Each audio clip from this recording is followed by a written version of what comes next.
All right, let's talk about building a fortress. Not with stones and moats, but with code and data. Today, we're going to break down 10 really powerful security tools from Cloudflare. Tools that are designed to protect pretty much any modern application you can think of. So, you ready? Let's start laying those digital stones.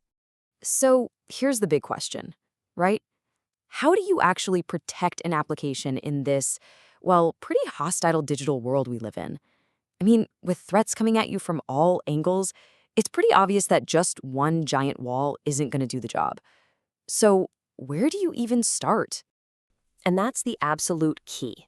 The right approach isn't to build one giant, impenetrable wall. It's to think in layers.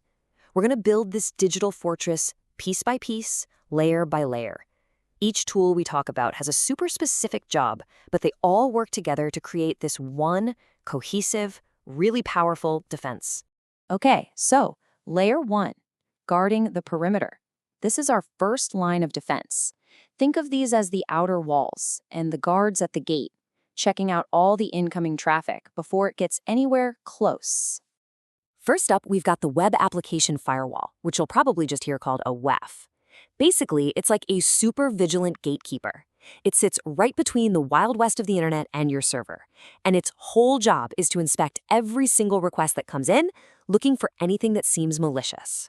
And this security guard analogy, it is perfect, because it's not just some passive filter, it's an active guard. Just like a security officer at a concert who's checking bags for anything dangerous. That's the WAF. It knows what to look for, nasty stuff like SQL injection or cross-site scripting, and it just stops them cold before they can ever get inside. All right, next up for our perimeter defense, bot management. And look, not all bots are evil, right? You actually want the good bots, like the ones from Google, so people can find your site. The real trick is being able to tell the good guys from the bad guys. The ones trying to steal your data or scrape your content or just hammer your login page into oblivion. And this is where the bouncer at a nightclub analogy just clicks. A really good bouncer knows who to let in and who to, politely show the door. They can spot fake IDs and troublemakers from a mile away.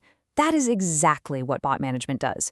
It uses some pretty smart analysis to figure out which traffic is legit and which is a malicious bot, making sure only real users get into your club. Okay, the last guard on our perimeter is all about dealing with brute force. We're talking about DDoS protection. A DDoS attack is really just a fancy way of saying someone is flooding your website with a ridiculous amount of junk traffic. The whole point is to overwhelm your server so that real users, your actual customers, can't get through. And this prank caller analogy is spot on. Imagine thousands of people calling a pizza place at once just for kicks. No one who actually wants a pizza can get their order in. DDoS protection is like having an amazing, intelligent switchboard that just absorbs all that noise. It filters out the prank calls and keeps the line clear for real customers. It just keeps you online. Simple as that. All right, so our perimeter is pretty well guarded. Let's move one layer deeper into our fortress. Layer 2, shielding the user experience. This is all about protecting your legitimate users while they're actually on your site, making sure their experience is not just smooth, but safe. So, first up in this layer is something called Page Shield.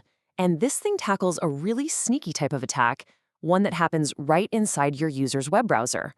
See, attackers can sometimes inject malicious code, like JavaScript, into your website, a lot of times through a third-party script you might not even realize is vulnerable. Yeah, this payment machine analogy is kind of terrifying because it's so real. Imagine you're on a checkout page. You think you're safe, but behind the scenes, a malicious script is skimming your credit card info. That's what these attacks do. Page Shield is like having a security camera pointed directly at that payment terminal 24/7. The second something sketchy gets swapped in, it sounds the alarm. Okay, let's talk about verifying you're human. We have all been there, right?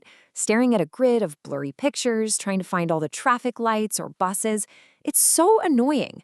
Well, Cloudflare's Turnstile is designed to make that a thing of the past. Instead of making you solve a puzzle, it just watches for normal human behavior, how you move your mouse, stuff like that, and automatically figures out you're not a bot. It's totally seamless for real people, but still a brick wall for bots. All right, time to go even deeper into the fortress. Layer 3, securing the application core. This is all about protecting the heart of your operation, the back-end stuff, your APIs, your data. Now, before we get into the main tools here, I want to quickly mention something called Keyless SSL. It's a really clever idea. It lets Cloudflare manage all the tough encryption work without them ever having to hold your actual private security keys. It's kind of like a bank vault system where two different keys are needed to open it. It provides security by separating who holds what. So, the first big tool for the core is API Shield. Now, what's an API? Just think of them as the hallways that connect all the different rooms in your application. They let all the different parts talk to each other. And if you leave those hallways unguarded, well, you've basically left a massive backdoor to your fortress wide open. And this is where the private office analogy works perfectly. API Shield is that security desk in the lobby. It's checking the ID badge of every single request that tries to go down one of those hallways. If you don't have the right credentials, you're not getting in. It makes sure only authorized people and services can get access to the really sensitive data. Next up, we have rate limiting. And this is one of those brilliantly simple ideas that is just so effective. All it does is set a limit on how many times a single user can do something in a certain amount of time. It's a fantastic way to stop someone from just hammering your service over and over, whether they're doing it on purpose or just by accident. Think about trying to buy concert tickets the second they go on sale. If one person with a bot could buy up all 10,000 tickets in a second, nobody else gets a chance. That's what rate limiting prevents. It's about fairness and keeping things stable. It stops bots from trying to log in 1,000 times a second or from buying up your entire inventory. It basically ensures everyone gets a fair shot. Okay, for our final layer, we're heading up to the command center. This is where you get the big picture view of everything. Layer 4, the Security Command Center. And the main tool here is, you guessed it, the Security Center itself. Think of it like your security control room, a single dashboard with all the monitors showing you exactly what's happening across your entire fortress. It's what gives you the visibility you need to manage all these other layers. But what about stuff that isn't a website? Things like online gaming servers or remote server access or other custom applications that use the internet. That's where a tool like Spectrum comes into play. It basically extends all that powerful DDoS protection and performance-boosting magic to any service that's connected to the internet. Yeah, the best way to think of it is as a protective tunnel. Spectrum builds this secure tunnel for any internet application, not just your website.